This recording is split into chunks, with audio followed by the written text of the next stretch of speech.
Did you know that April 10 is National Siblings Day?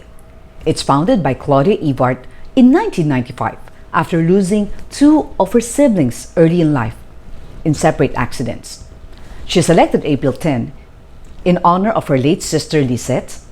She started it to honor and celebrate siblings. In this video, I'll be sharing Dr. Kevin Leman's theory that the secret to sibling personality differences lies in birth order. So learn how you can use this knowledge to strengthen your relationships with your sibling.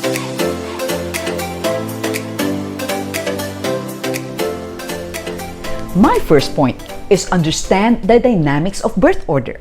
Dr. Kevin Leman is a psychologist who has studied birth order since 1967, and he wrote the book, The Birth Order Book, Why You Are the Way You Are.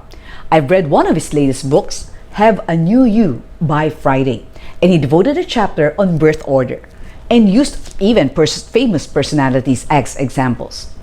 It should be noted that these are generalizations. It doesn't mean that you possess all the characteristics of a certain birth order. And of course, there's what we call the actual birth order and the psychological birth order. Other factors will come into play, like the illness or death of another sibling, etc. So let me first talk about the firstborn personality traits. The firstborn is a couple's first child. Of course, the parents are very excited and would devote a lot of attention to the firstborn. Hence, most firstborns will be very accustomed to be the center of attraction. They would strive hard to please their parents. They will be reliable, diligent, and want to excel in everything they do. In short, they're achievers. I am a typical firstborn, and I can consider myself as an achiever. Even though my parents don't force me to be in the honor roll, but by God's grace, I was able to graduate elementary and high school second in my class. In college, I graduated cum laude. When I took up my master's in De La Salle University, I earned a silver medal. And in my other masters at BSOP and my doctorate in Gordon Conwell, they don't offer me special awards, but my grades are very high. And my philosophy would be based on Colossians 3:23, that whatever you do, work at it with all your heart as working for the Lord and not for men. And I hope that whatever I achieve, I would do it for the glory of God. But some firstborns are so spoiled by their parents, their maternal or paternal grandparents, that they ended up underachievers. Some don't even know what to do because they have people doing things for them. Hence, it's the one that comes after them that would serve as the firstborn or would play the part of the firstborn. And a lot of firstborns would have the typical type A personality, which means that they would be very competitive, workaholic, easily angered. I'm not a full-blown type A personality, but I would consider myself as a workaholic.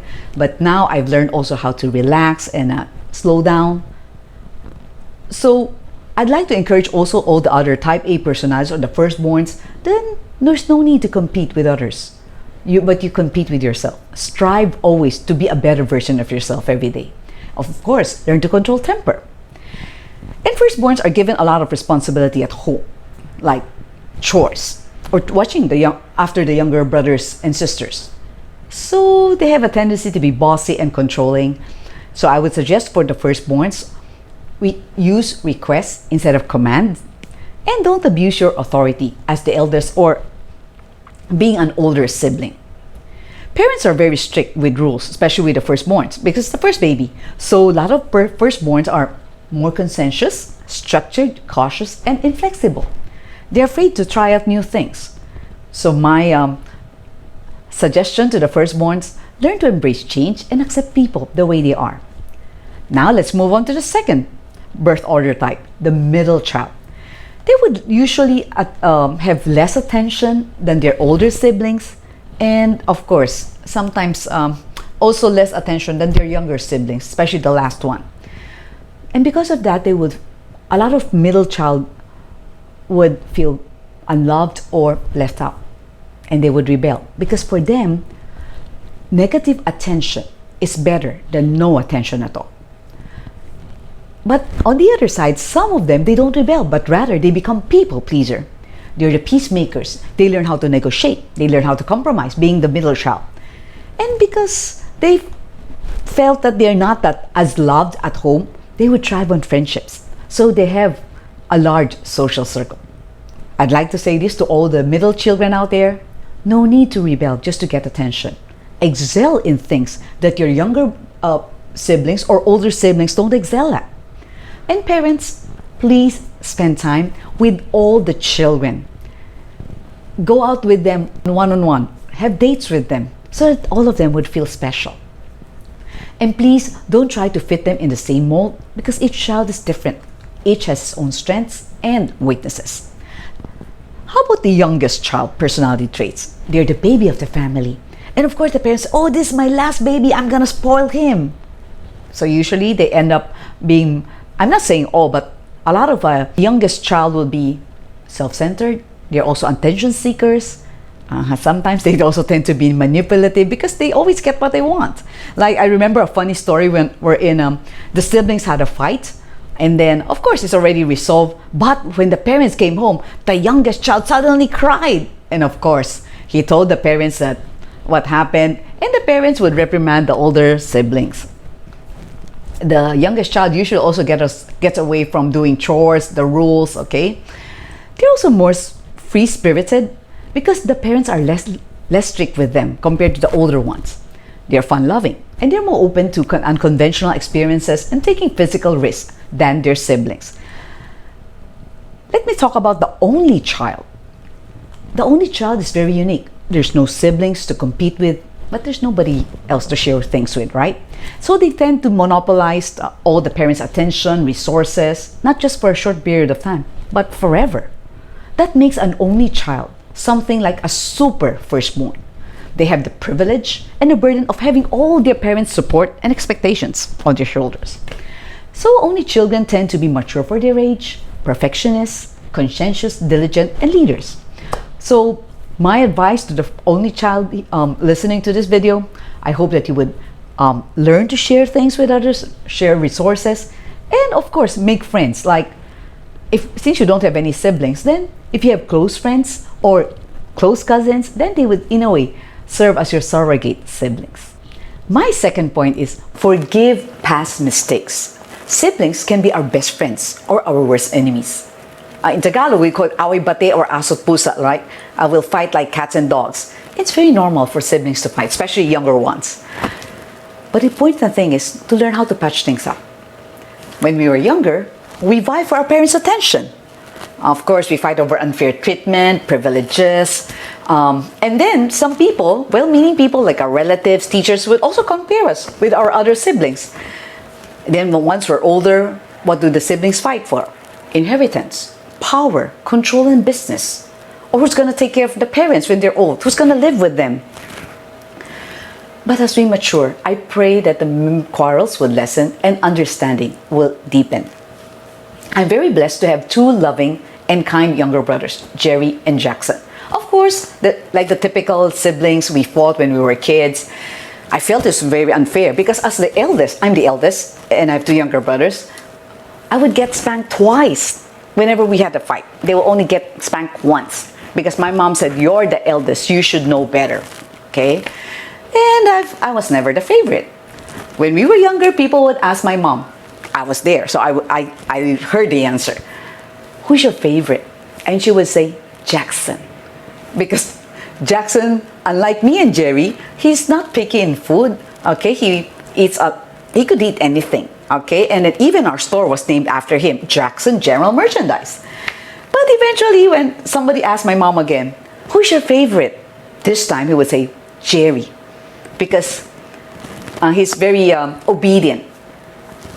It hurts when you're not the favorite of the family. For us, it's quite typical in a traditional Chinese family wherein they prefer boys over girls. But I've learned to forgive my parents and my siblings. It's just the way things are. Right now, all of us are Christians, so we have a better relationship, we've grown mature. Also, if you want to know how to forgive your siblings or your parents, you can check out my previous video on Be Happy and Live Without Bitterness. My last point will be, make time for our siblings. Together with Jerry and Jackson, we're not the type of siblings who would talk a lot or often because they're guys, okay? We know that guys don't talk as much. And at the same time, they've been in Taiwan for more than 20 years.